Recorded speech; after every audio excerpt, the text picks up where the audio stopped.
Welcome to Flat Earth Debate Live. I'm your host Nathan Oakley, and if you are new to this channel, or you've not done so already, then be sure to subscribe, hit the bell notification icon and join button if you'd like to become a Nathan Oakley 1980 channel member and keep up to date with the Flat Earth Debate. If you would like to support the channel, there is a super chat that runs alongside each of these shows while they are live, and there's also a PayPal, Patreon, crypto and thanks button in the info box below the video.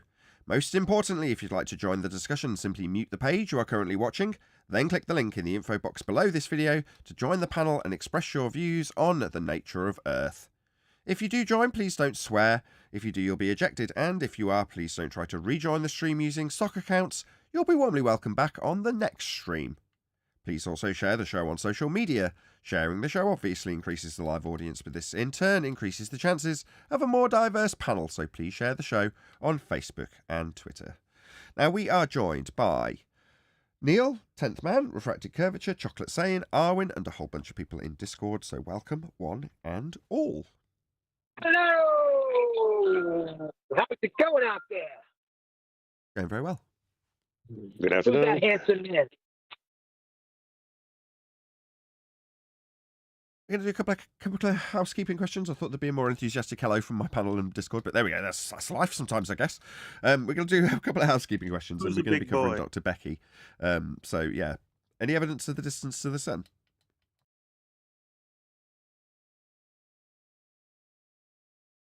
Is this thing on? Hello? I don't think anybody wants to. I don't think No anybody wants to evidence. claim the 93 million anymore. Well, we'll get to that, actually, because it was covered in Becky's bit in the pre-show that we did cover of her video, right? Any evidence of the R value to assist in the claim that we've got a 93 million mile sun, or any of the Kepler-based scaled values that are given for distant celestial objects? R value. Negative. Not since We 2020. debunked it with the black swan. Right, we debunked their geometric assertion based on the lack of ability to measure it. You can't scale anything with R anymore to claim these distances to these celestial objects, right? Further to that, so no R, no distance to the sun measurement. What about evidence of the gas pressure not filling the sky vacuum, i.e. evidence that you can have gas pressure without a container? Well, even NASA says you need containers. Yeah, it freezes, Nathan. When the gas reaches a certain point, then it freezes, and it forms containment. What? Yo, check out the Well, this TikTok is- I posted on there. Hold on. But what about when they expanded into quote unquote space with the HARP technology?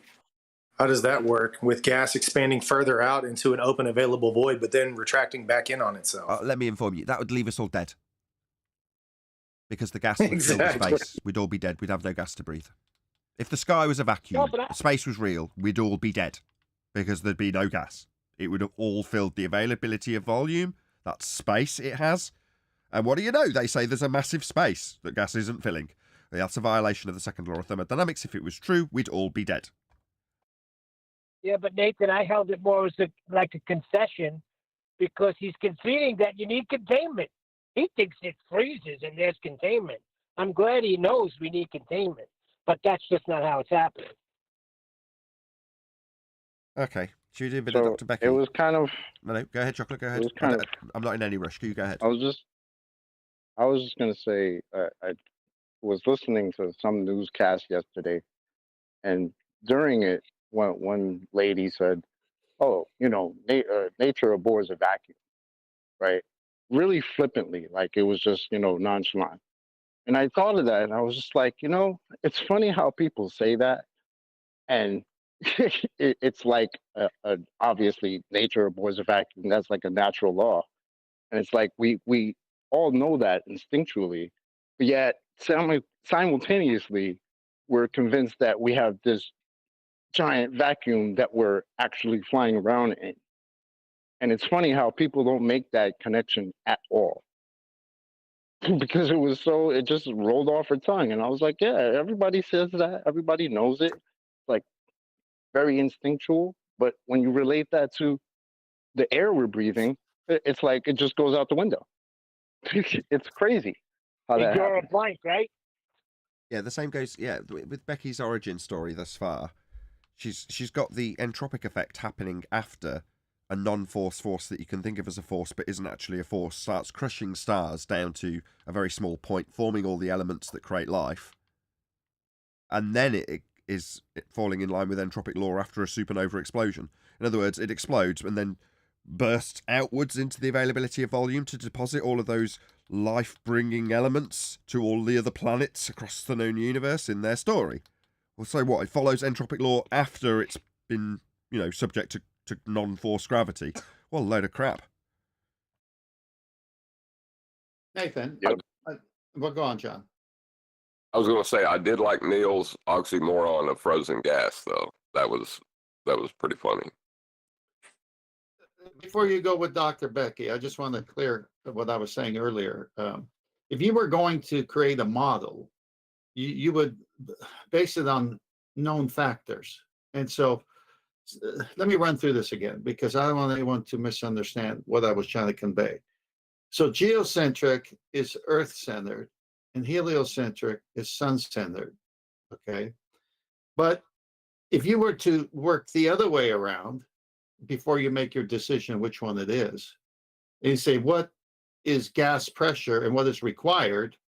And even our opponents would say containment, like NASA, right? Number two, lack of rotation, because there's no Earth-based Coriolis, so Earth is not rotating. The lack of the R value, there is no R value. It's you can never see it. Elevation angles require a horizontal baseline, and gravity is not a force. And this is all coming from their mouth. Gravity is not a force. It's a mathematical construct. So when you work through these things, you have to jettison, so to speak, the heliocentric model right away. So you're left with a geocentric contained Earth. Am I right? Yeah, absolutely. Nah, that's just an archaic model. Well, because you don't violate. I'll try to prove my model with some guy 2,000 years ago with sticks in the ground. I got Well, that. that's an elevation angle. That's what I'm going to use the same guy. I'm going to use that same guy because that's an elevation angle. So the whole point is, when you go to things that are true or laws that we know of, you can't even get their model. You have to violate these laws. Isn't that terrible, right? The one guy that they cite from, I don't know, 2,000 years ago as their proof of radius had to actually measure elevation angles. Well, that's Like, the switcheroo. it's funny that we didn't really come upon that like 6 years ago. Every time was somebody threw Aristophanes in your face, like, what was he doing again? Sorry. Yeah, what was his baseline in that angle measurement? The Earth. The Earth. No, it was flat. In order to get a baseline would be flat. So he had a flat Earth. Well, Exactly. That's why we said Earth. Al Biruni did the same thing when he measured the mountain before he went on top of it.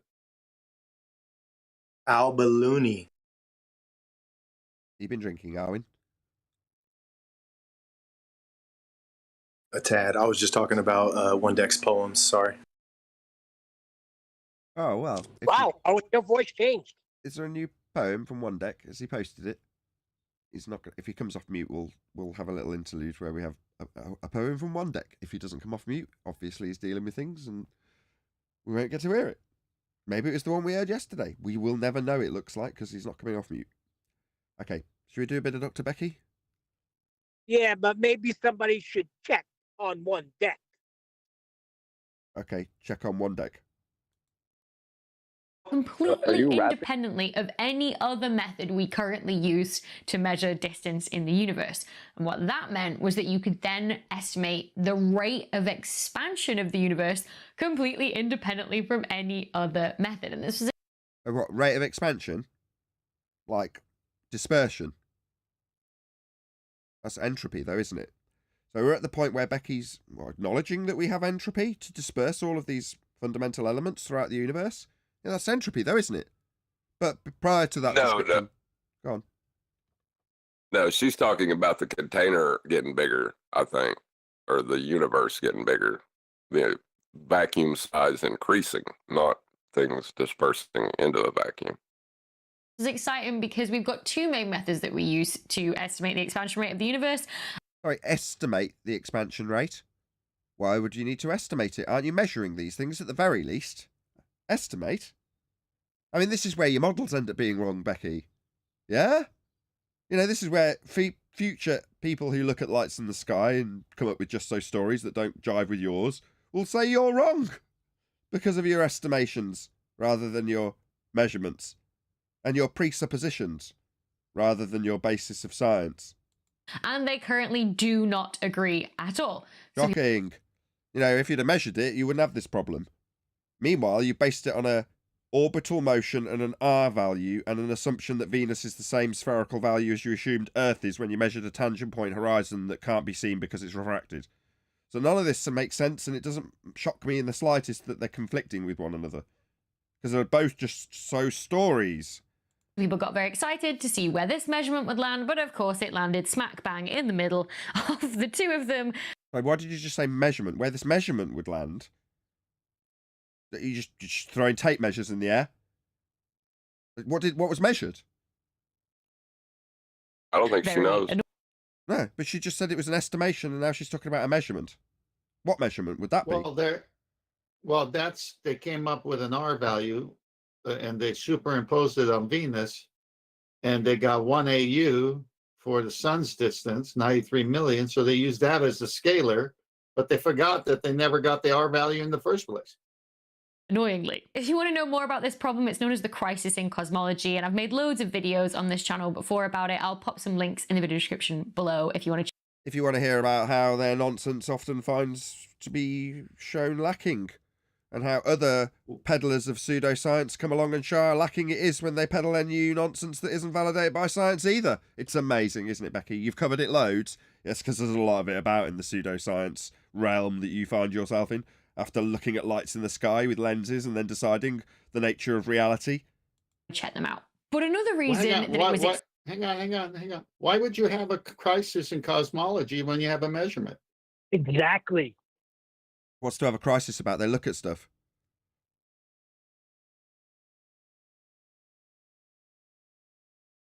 exciting was because we could finally test our models of kilonova, and that Test? Alright, in science, test means experiment. Yeah? Hypothesis test. The actualization of a hypothesis. That's an experiment. That's a test. Now, she qualified how excited they were as scientists at the beginning of this video. So, we're going to hear that now. Just so we know we're not unreasonably putting the standard of science upon her. one of the best feelings as a scientist is Yep, there it is. So, Becky, given that you're a scientist, I'm going to expect systematic experimentation based on a hypothesis when you say that you've got tests. Because you've contextualized what a test would be as a scientist. It's a hypothesis test. Where's your hypothesis? But the other thing that our models, our simulations of what goes on when two neutron stars merge predict is the No. Prediction is a hypothesis. Supposition of cause and effect reasoning. That's what you're detailing. You're going to detail an effect and you're going to suppose the cause of it. This is science, but it only applies if you've done the test. And that's to vary that which you assume caused the effect and see if it caused it. If it doesn't, you validate your null. There's only one outcome. You can only cause the thing or not cause it. So there's no shock and awe after the fact. You either cause it or you don't if you're doing science, and you're not. You're not testing anything. You haven't got a hypothesis. This isn't science. Nathan, you listened. Because she's doing a Narnia test. Hold on. Narnia She test, said yeah. what fake feelings we got. She's going by feelings. Does science deal with feelings? No. Hold on. So before she said she did a load of videos about the crisis in cosmology, in her words, right? And then she goes on to talk about models and simulations and stuff about neutrons and whatever. They don't see that maybe the reason they have these crises that they need to deal with is because they create these false models and simulations that have no correlation in reality. Like they can't see that maybe you're creating this crisis, you call it, yourselves by creating models that you assume predict reality. Well, that was my point, Chocolate, when I brought up if you go with the knowns, the gas pressure needing containment, the lack of rotation of this Earth, no Earth-based Coriolis, there's no R value, and elevation angles require a baseline being horizontal, and gravity is not a force. If you start there, you can never have their model. Henceforth, crisis. There you go.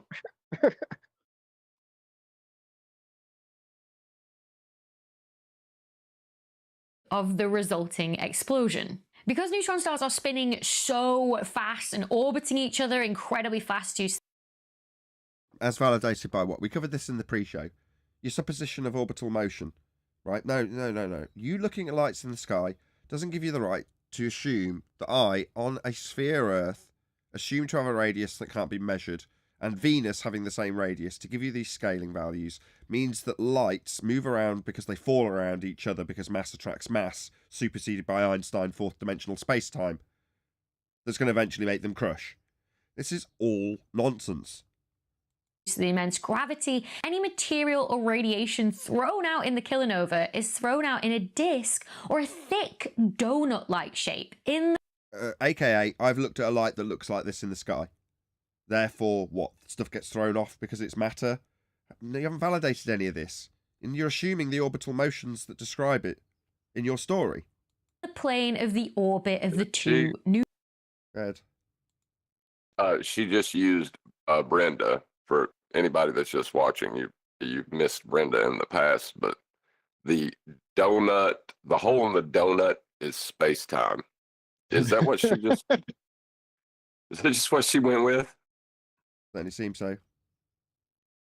Neutron stars. If you think about it, this makes a lot of sense. The reason for this is the same reason why if you take a ball of pizza dough and set it spinning above your head, it flattens out into a disc. It's due to the same force that you feel when you get on a roundabout and spin around. From your perspective as the one spinning, it feels like there's a force trying to push you off the roundabout. And I mean, it feels like there is. Telling me she doesn't understand centrifugal forces. That is a force. Out from the direction of its spin. That is the same. No, it is moving the ball outwards. That isn't like an apparent force. That's actually happening. No, you forget that they reverse it. In globe world, actual forces they call pseudo forces, and pseudo forces they call actual forces that you can think of as a force. Well, hold on. Centrifugal force is a pseudo force because it's reference frame dependent. You're actually traveling straight, but because your body is wanting to travel straight, but because the roundabout is taking a curved path, it's a state of constant acceleration. And that's what you feel.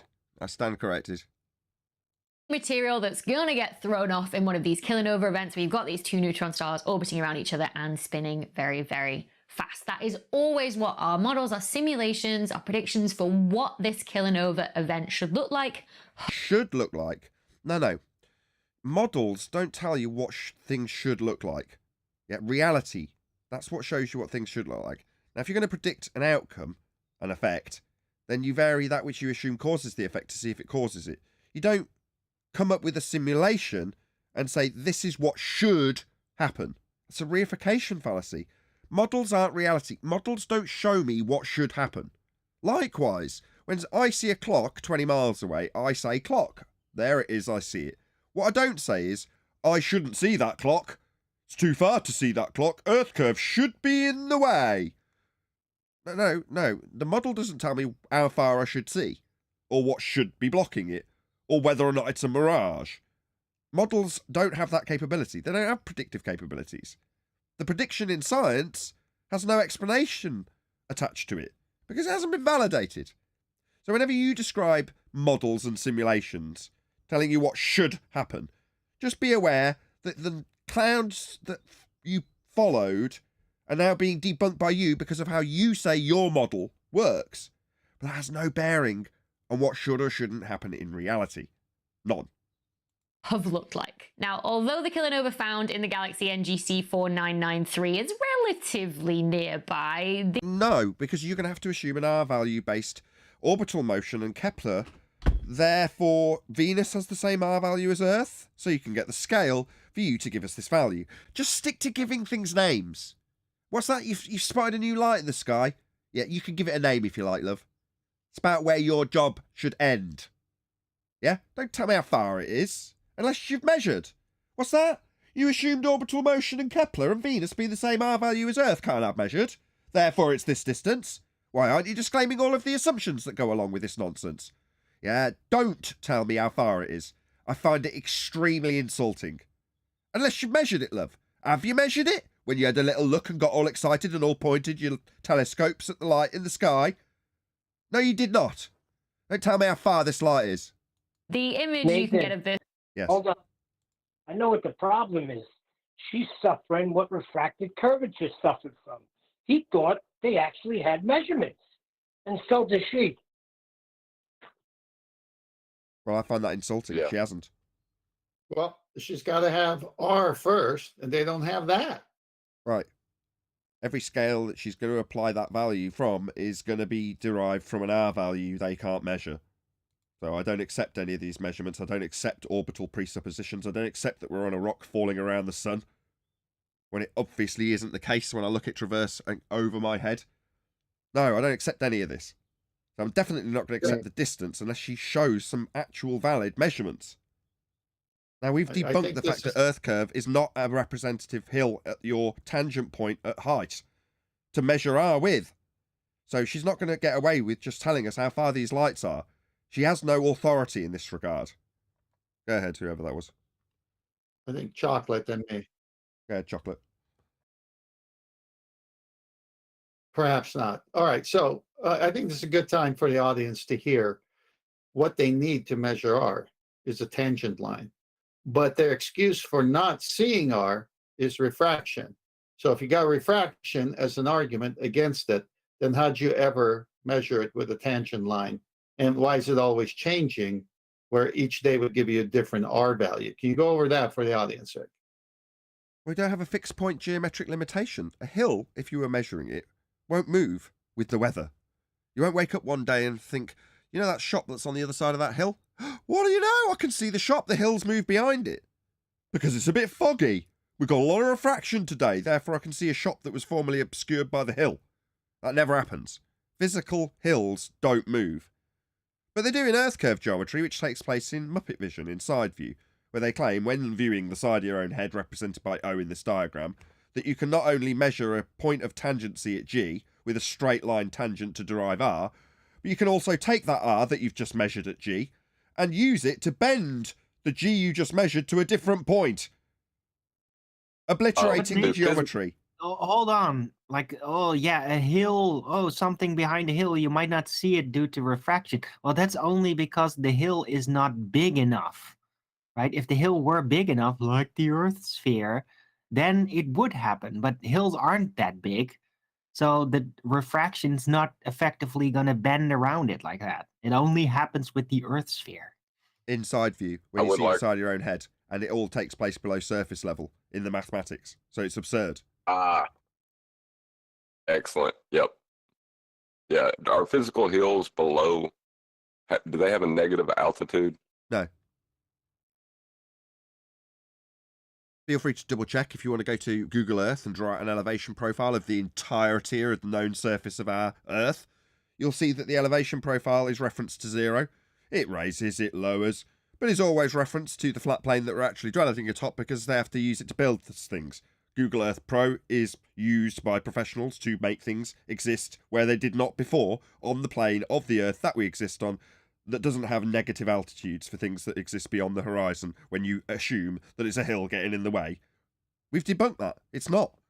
The Earth curve hill that blocked boats and buildings with a physical tangent point measurable at the horizon was debunked in 2020. Black Swan. If the Earth was a sphere with a radius of 3959 miles, then every distance to that tangent point horizon could be measured no more than 1.2 times the square root of the observer's height in feet, exactly laid down in the Earth curve maths, and we've shown it beyond that. Black Swan. Earth's not a sphere, it doesn't have a measurable radius, and to assert that the refraction is the reason why we can't see things that should be blocked by Earth curve is to say that you haven't got a geometric measurement to give you the R to give you the refraction. It's a paradox. Right, but even outside of that paradox, whether they want to refract it or not, it would still have to be below surface level, which is nonsensical. Right, it's just a paradox of origin. It doesn't mean that they can't just say, no, it was always just there. Like, they can do that to them. They're okay with that. They can, they do. But we ask for a measurement and they don't have one then, do they? Where it was claimed to be measured after acquisition of height measurements of a mountain by Al-Biruni to be derived from a geometric tangent point, physical Earth curve edge horizon, to get their R in Al-Biruni's backstory for a globe Earth. So they might say it, but it doesn't alter the geometry, and it doesn't alter the geometry and its necessity for a tangent point horizon, does it, Arwin? Well, yeah, they might not have a measurement, but they'll still have a calculation, and they will definitely see that as good as an actual measurement, and they might even call it a measurement, even though it's a calculation. At the root of it all, there is a measurement. It's flat Earth angle measurements to Polaris, which is the basis for their globe. To Brian's logic.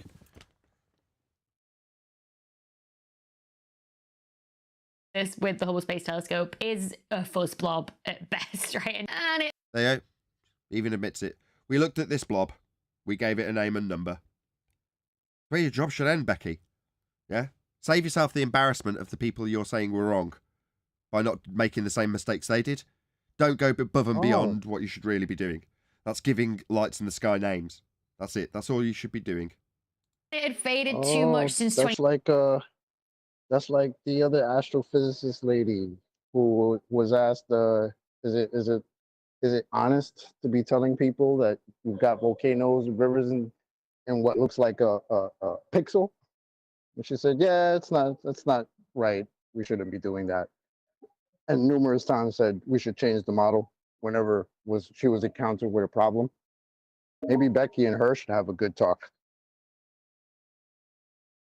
2017 for us to observe it with JWST, the James Webb Space Telescope, by the time it had launched and started taking science observations in July 2022. Science observations. It's composition fallacy. The scientific method involves observations of natural phenomena. It then involves formulation of a scientific prediction, otherwise known as a hypothesis, with a supposed cause of the effect and a null that supposes it won't cause it. It then involves systematic experimentation, that's hypothesis actualization, to vary that which you assume caused the effect to see if it caused it. That's called an experiment. Upon variation of assumed cause, it will either cause the effect you're studying or not cause the effect you're studying, leaving you with an empirical outcome upon hypothesis actualization. Now, you claiming that observations are science observations, yeah, that's the kind of I just shit the bed with that statement face I'd expect you to pull when I say that to you. Yeah? There aren't scientific observations, it's a fallacy composition fallacy.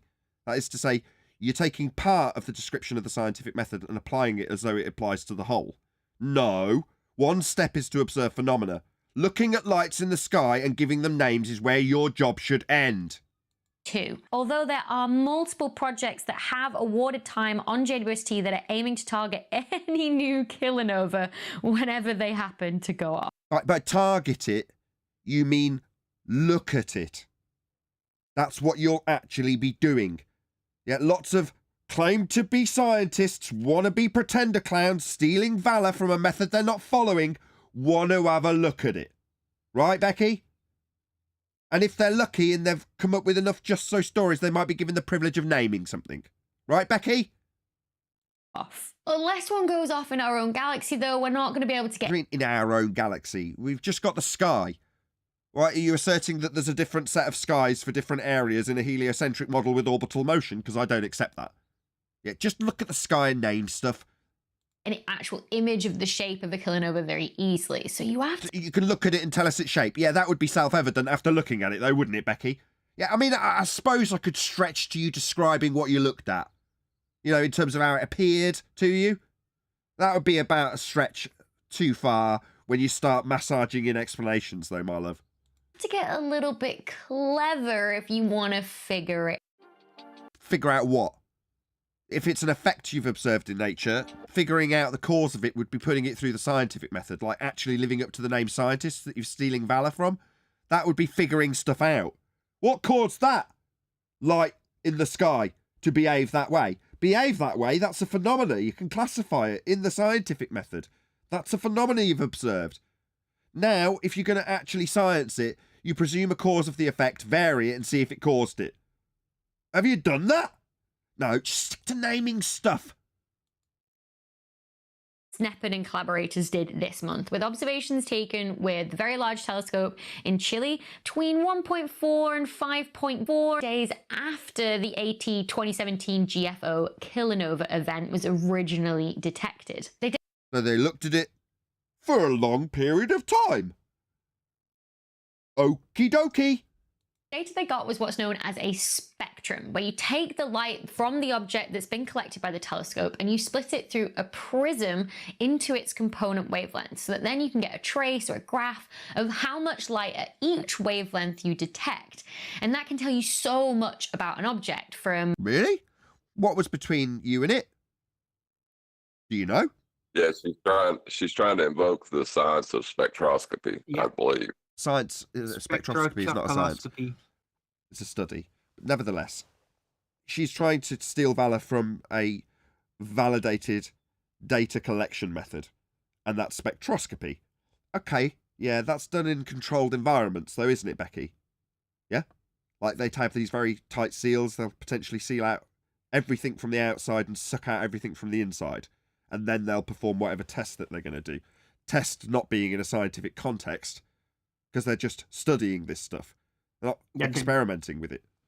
Go ahead. They're doing it in a vacuum when they do actual spectroscopy, and definitely not with a big amount of gases in between the light source and the sensor and the object that they're literally trying to figure out using that technique, right? So if you're going to do it by shining or aiming a telescope up there with all that area in between, there's absolutely no logical reason to think that you would actually be getting information about material you're looking at. Right.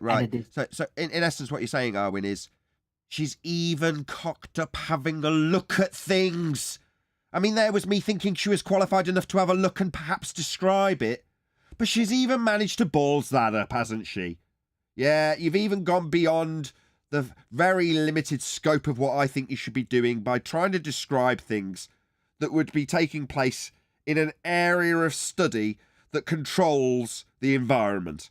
But you think you can decide what these light spectrum tell you when you haven't got the vaguest idea what's between you and them? Oh, right. What a complete farce. Go on. I mean, it's just like, oh, look, we derived from the sunlight that there must be hydrogen there. Could it be that the sun is hydrogen? Or could it be that you're literally just deriving light from the hydrogen that's probably up there, right? Probably. They don't know. Nonsense. They haven't controlled for any of it. Right. They can't control it. They can't quickly figure out, like, oh, let's control this variable to see whether it's actually doing something. Exactly. No, they just take the reading and then they divine the reading. How hot it is. Go on, John. I was going to say, could they control the valve that allows gas to escape into the space at the Kármán line? Just turn that valve on and let all the gas escape so they can do that measurement? I don't know. She hasn't explained about the gases at the Kármán line. I think she's potentially describing this maybe coming from a orbiting satellite in the sky vacuum. Maybe she's getting around this by suggesting that these images are taken from space. I don't know. I didn't really catch that part. I wasn't paying attention. Well, you need the code for the locker, right? So the code is 1, 2, 3, 4, 5. Thanks. That's the way No you one get out would- of the 1, 2, airlock. 3, 4, 5. I have that same combination on my luggage. Right. Nobody would put that as a combination. That's stupid. I'm changing my number right Sorry, now. chocolate. Is like what its You're not temperature is without to focus. what it's made of. Here is that data that's Was that someone from Discord that wanted to say something? Don't be shy. Was that someone from Discord? Go ahead and continue, please. Okay, fresh flowers, fresh grown flowers. Snepard and collaborators collected, and it goes from optical wavelengths into the infrared. You've got a full spectrum on the left-hand side, and then you've got to zoom in on a very big dip in the light, which is caused by... Caused? There's that word again. So we're ascribing cause. Really, scientist? There was me thinking that there's a method in place that establishes cause empirically. But we're going to have a little look at a graph. I mean, it's not like we've pulled apart the graph based on the data set that it's been pulled from. That would be to say that you've got no control of what's between you and the thing that you're observing. And you're claiming absolutely astronomical distances between you and it. So do you know precisely what's between you and the observation, Becky? Yeah, like I said earlier, you've even messed up looking at stuff. This is beyond the scope of what you should be doing, Becky. Strontium absorbing light at those wavelengths. And you've excluded that from every single millimetre of the space between you and the observation, have you, Becky? To make sure it hasn't skewed your result in any way. Oh, you haven't? Oh, really? Yeah, you're going to make a video about how dumb you are and how wrong you got it based on the lack of controls? Yeah? Oh, when we were shocked and shaken when the flat earther pointed out how totally flawed our methods were. Yeah, that won't happen. That feature should actually be just a very... Should it? Why? Because you've established cause and effect reasoning through the scientific method, therefore you can tell us what's what. Skinny gap where you're missing just one specific wavelength that we... Why? Because of what? As established by what? The phenomena-based experiment was what? Your hypothesis was what, Becky? We know that strontium... We know! Because you eliminated it from every millimetre of the space between you and the observation, because you're a scientist. Oh, no, you didn't look between you and the space, did you? You just looked at this thing in the sky through your little telescope and decided that it was going to be based on this graph. Because this graph is controlling for everything in every bit of the known space between you and it. Yeah, obviously. Totally valid, yeah. Excellent methodology, Becky. Absorbs that.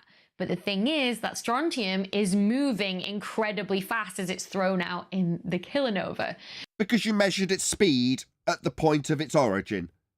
It wasn't an R-based orbital assumption that you've imposed onto the lights in the sky that you're looking at on your telescope or anything like that. No. It's definitely not. It's because you've measured the speed of strontium in an intergalactic explosion as it follows entropic law after following gravitational law that's not a force that's actually crushing it. Right, Becky? So we get a Doppler shift. Some of the strontium is moving away from us. So validated by what? This graph? Is this what validated it? No. Definitely stepping over your bounds here, Becky. Yeah, we're not impressed. Yeah, disciplinary action on your way. We see that absorption at a higher wavelength, and some of the strontium is moving towards us. So it gets blue shifted, and we see that absorption at a low wavelength, and what should be a very, very sharp feature gets smeared out. And what you based on what? Your assumptions of the distances and time values given you by your AU value that's been derived from R when you talk about the speed that light travels? Is that what you're deriving this on, Becky? You see, all of the aspects of the timing that you've given we can debunk also. I think you need to make a video pointing out how wrong this model was. When you made this mathematical model, you didn't know any better. Yeah, well, I've told you better now, haven't I, Becky? Go on, and someone else is going to tell you better now. Assumption, Go ahead, John. I was going to say there's also the assumption that blue things are coming towards you and red things are moving away from you. That's weird.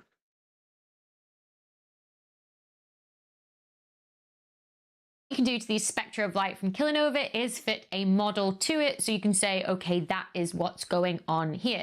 Reification fallacy. Models don't tell me what's going on here. You understand?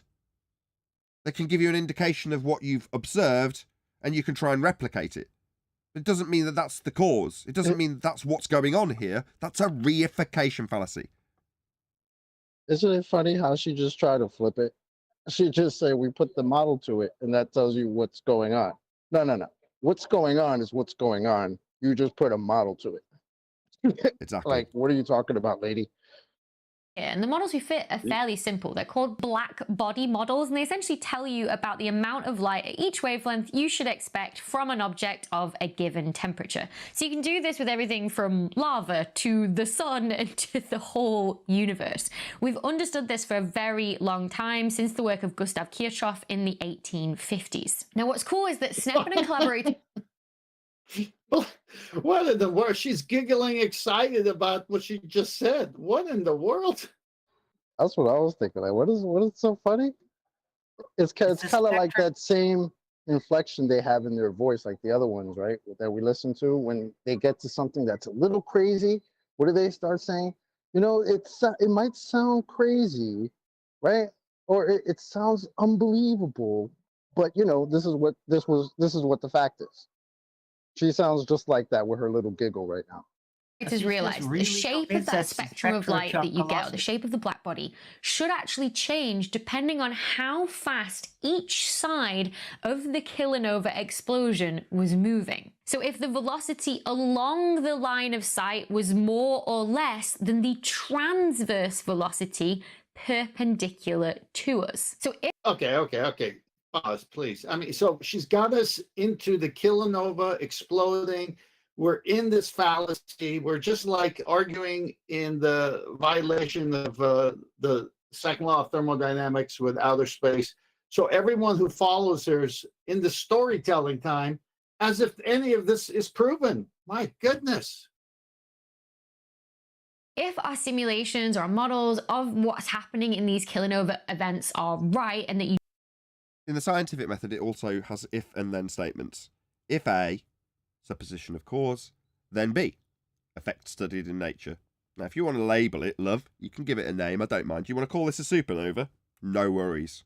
I'll use your terminology, that's how much respect I extend to your astronaming job. Okay, so we got this supernova. Now, you're saying that your model would suggest this by starting it with an if statement. Well, that's a statement in logic. And you claim to be a scientist, so I'd expect you to know that in the scientific method, the if statement is the if, followed by the supposition of cause for the effect that's being studied. If A, supposition of cause, then B, supernova. That's what I expect if you're going to steal the valor from science. You give us your supposition. We ask for it. That's why it's one of the housekeeping questions. Any scientific hypothesis from any of the fields of astronomy. This isn't that, love. Good. I was going to say it kind of just sounds like, because she's been talking about her models and simulations this entire video, right? Well, she just said, well, if our models are right, so what you're talking about, none of this has been proven, huh, lady? But you spend an hour talking about something that's not been proven, and then want to end it with, well, if it's right, then we know what's going on. Okay, lady. I kind of feel bad for her because she has a job that has to be incredibly boring. And if there's something new to name in the sky, I'm sure it's a big deal to them. What's the title of the video, Nathan, again? For chocolate's sake? It's why kilonova spherical? Why is this kilonova spherical, open brackets, and not donut shaped, close brackets, question mark, exclamation mark? So they don't have their models right. They're always changing it. What? Maybe I didn't catch. What is this kilonova supposed to be? Another like a supernova? It's Light like in an the sky. explosion in space. It's something they've looked at. Okay. Something they've looked at in their telescopes. And gave it a cool name. Copy that. In the spirit of how I would want to be treated, should Becky, of all people, actually respond to us pulling apart her complete nonsense narrative and pointing out that she's working beyond her station when she starts doing things beyond naming things and giving them little numbery titles, right? I would hope that should she respond, she would put a link to my video and say, look, this is the video we were responding to. This is a channel called Dr. Becky, and here's a link to Dr. Becky now in the live stream. So go and check out Dr. Becky's video. But I'm going to labour this a little bit more today. I encourage you to go to whoever we're responding to, in this case Becky, and say, Nathan Oakley 1980 sent me. Now that's the bare minimum I'd hope you did if you were to follow my instruction. Obviously, I'm not the boss of you, you don't have to do anything. But if you were to do so, the minimum I'd hope you'd do is put the channel name so they know exactly who's talking about them, Nathan Oakley 1980, and let them know the positive bit. Sent me. Helping you algorithmically. Now, further to that, if you don't want to get your comment deleted, the best thing you can do, straight off the bat, give them a compliment. Thank you for producing this excellent video.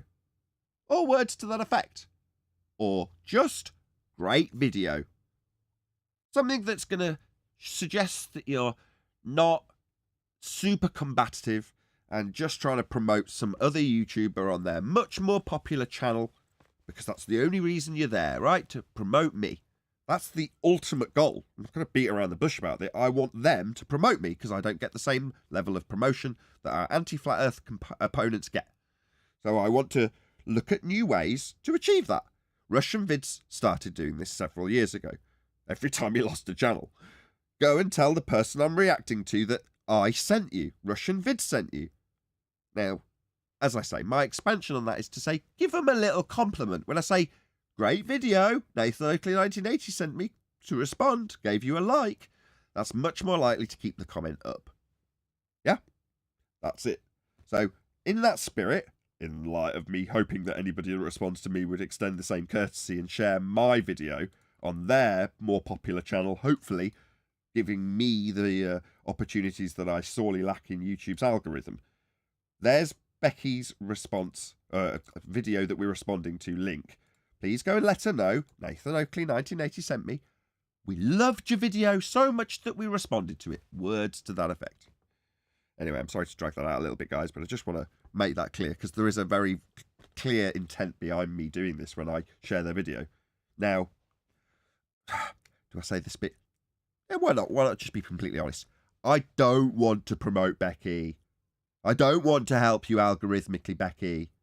Yeah? I do it purely so that should you respond to me, you'd extend the same courtesy. That's the only reason I'm doing it. Yeah? It grieves me to have to share your link with people.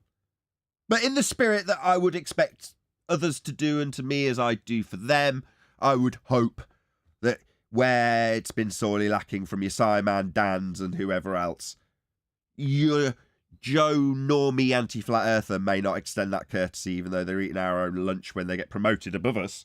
I'd hope that the people that we respond to in what we consider to be the upper echelons of globe faith would extend me the courtesy and share my link with their audience.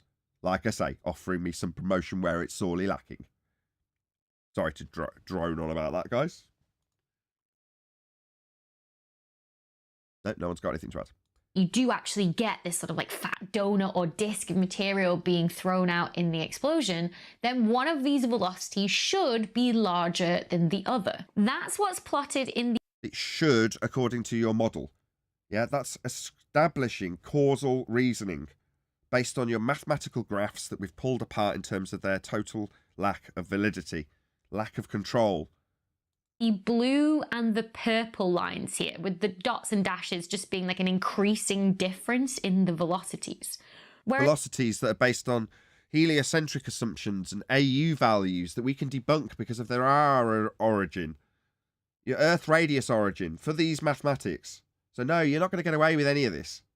I'll do it every time you do it. I'll point out where it's wrong every time you use it. Whereas plotted in the green line there is the model for when the two velocities are... that are based on our values and assumptions of speeds of light that you can't give us. Yeah, I'm going to do it every time. Equal, i.e. the kilonova explosion is happening in a perfect sphere. And if you look at these model lines compared... How have you possibly come to the conclusion that the light in the sky has three-dimensionality to it? How have you done I got that? this one. Go on, John. She assumed the Doppler effect was applying to these lights and that the blue ones were moving towards her, the red ones were moving away, giving her another axis and this delusion to take place in. She's got monovision. single telescopes. None of them are binocular. So how has she ascribed 3D sphericity to this? She can't. You're stepping over the line, my love. You know, you don't even, it seems you don't even understand the equipment that you're using. Are these binocular telescopes? How far apart are they? To be able to justify giving us any sense of three-dimensionality at the scales you assume with R. Oh, you're not? Yeah, just a sham. Just a scam. Just a farce. Shyster. Lying. Show us the binocular representation mathematics to give you sphericity. Show us. She won't have it. She's a scummy liar. Is she even the one using this stuff?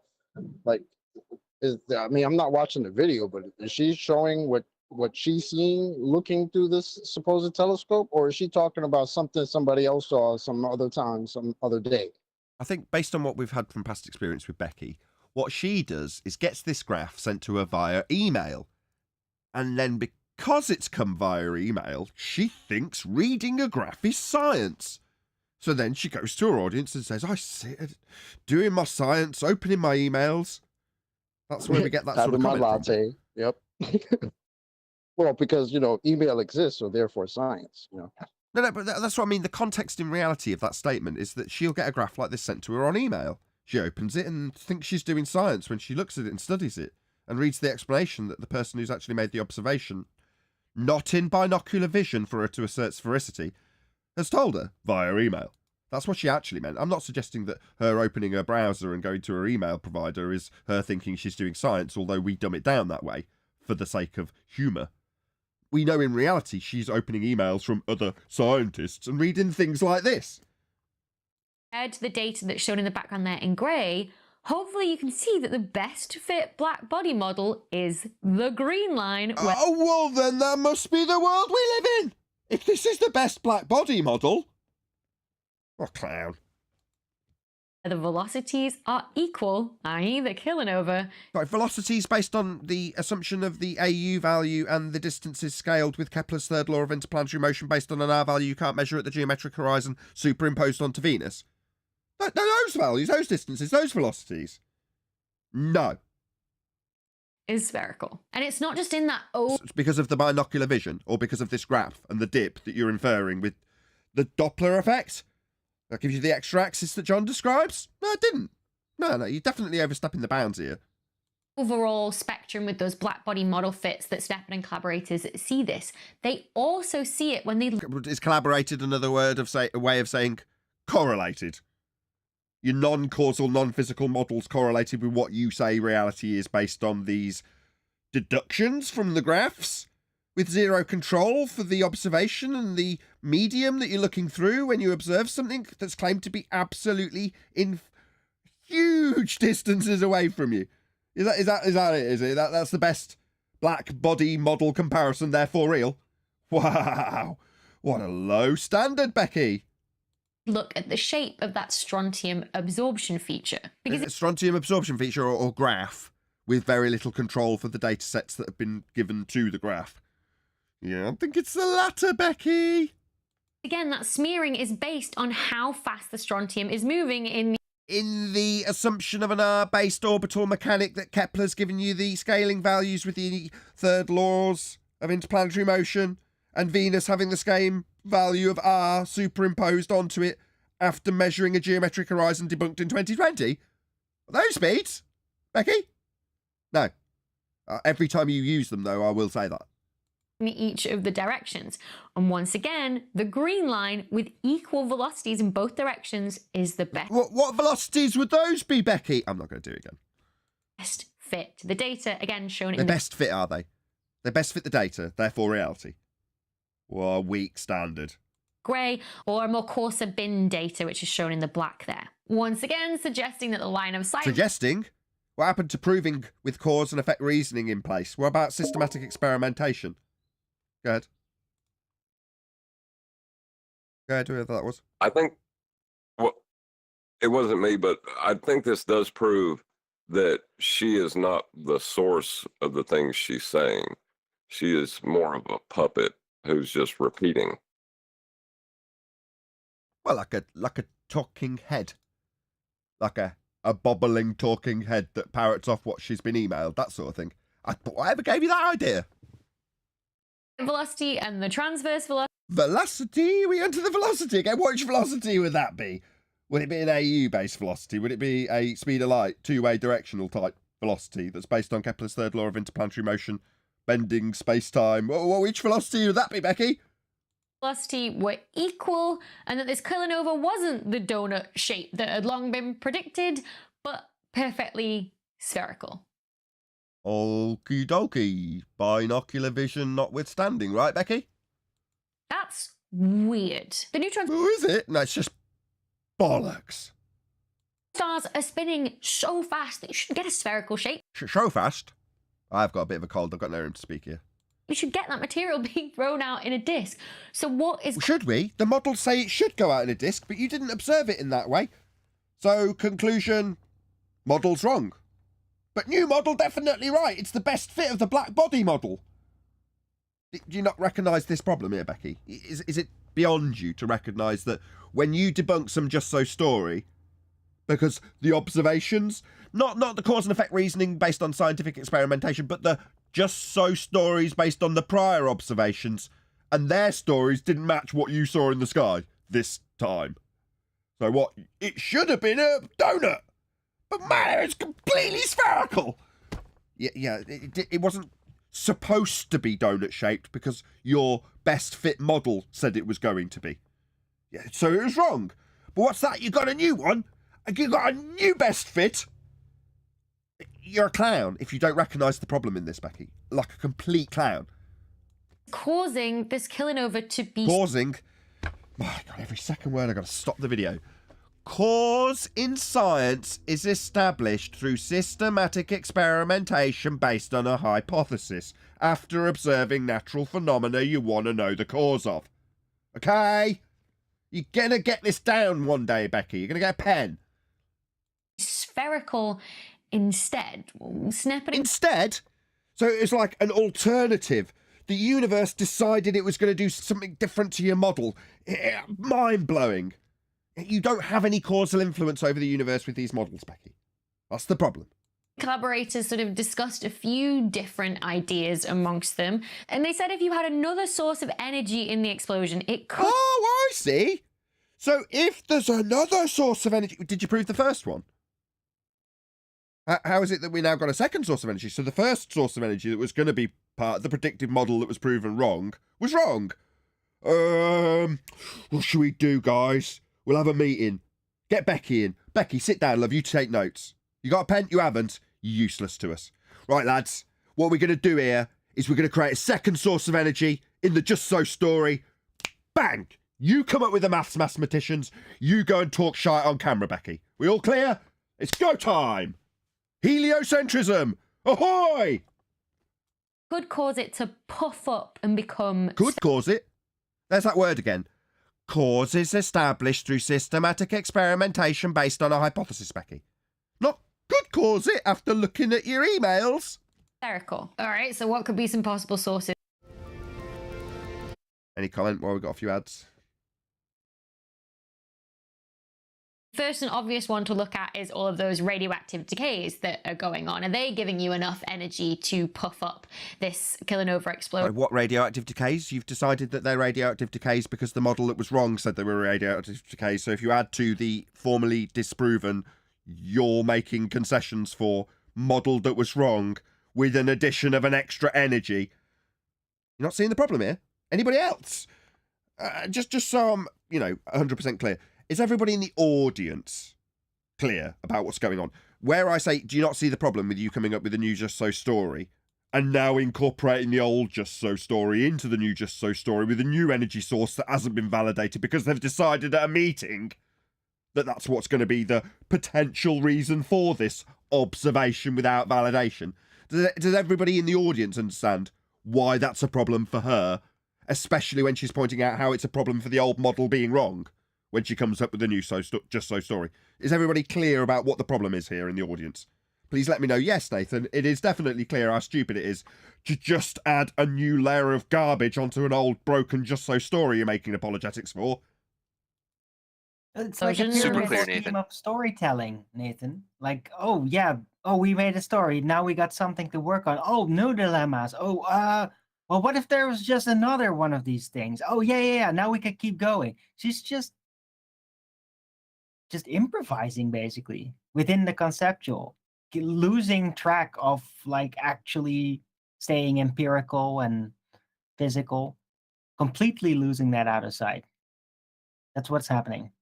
Yeah, it's an embarrassing. You know, I just feel that these people have overstepped the boundaries because there's been such a grandiose lie attached to the sky vacuum and space and the lights in the sky. The people who observe the lights in the sky suddenly feel that they've got a part in telling the story of this grandiose lie about what the lights in the sky are. No, just name them. Just give them little names. Every time you find a new one, give it a name. Every time you see something in the sky doing something weird, show us. We'll have a little look at it with you. What's that? We can't come up with the stories about why it was caused that way. Yeah, we wouldn't dare to, given that we understand what science is. Oh, what? Hold on. You say you should have the authority to come up with the Just So story. And when it doesn't work, you should have the authority to bullshit up a new Just So story on top of the old one, whilst chuckling about how wrong the old one was and how its predictions didn't get it right. But yet scientific predictions offer empirical outcomes if you validate them through experimentation, Becky. So, you know, your whole fraud, pseudoscience scam of science when you claim it is annoying to everybody on this panel. You know, frustrating at best. Anyway, I'm going to do a quick plug. So I've currently got a GoFundMe campaign going. And given that every single anti-flat earther out there and the increased amount of search results that we are having currently for flat earth is lining their pockets quite nicely. It's reached a point through no fault of my audience, admittedly, where I have run out of money to actually fix something that's broken in the context of making this show. I can actually find the damn thing. Where's my GoFundMe campaign? I'm not going to find it. I'm not going to fiddle around. I'm just going to plug it verbally because I can't find it to bring it up on screen. Anyway, I've got a GoFundMe campaign running. So I've got a couple of broken amplifiers. One of them's actually out for repair currently. And they've been constantly breaking for months, if not years. And I just go through this cycle of spending huge chunks of money on repairing custom parts because they were expensive. My ideal situation would be to just replace the damn thing and never have to worry about them for another 3 or 4 years, hopefully, with a warranty. But at the moment, that's not the case. So I'm chasing up repair guy who's lost his wife recently to try and get the thing back in a reasonable amount of time, only for it to inevitably probably go bang again and cause me a load of stress. Anyway, that's what I've got a GoFundMe campaign going on. On the bright side, there's been people who've supported it so far, and typically it's a first world problem, so I can understand people going, oh, I don't want to support that. Fair enough, I understand. But if, on the other hand, you do like the show and you appreciate that I do need equipment to actually make it run, and sometimes it's beyond my control when it goes bang, hopefully you'll support my GoFundMe. There should be a link going by in the live stream chat, and should I remember, I'll put a link to it. There should be one in the info box as well. So, yes, please support my GoFundMe campaign so I can hopefully get some tatty old equipment that was very nice in its day replaced with something a bit more appropriate, less grand, but a bit more reliable. So that's my GoFundMe campaign.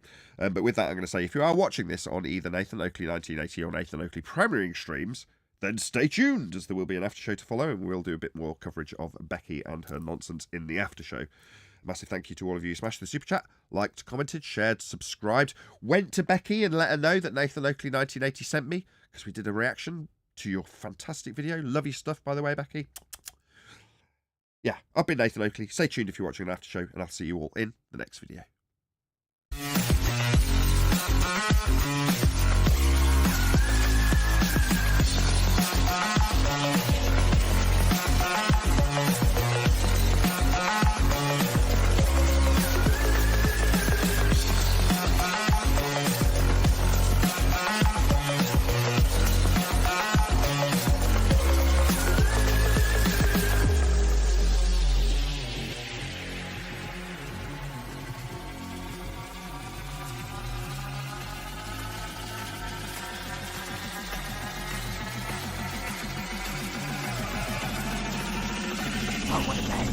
What a lovely day!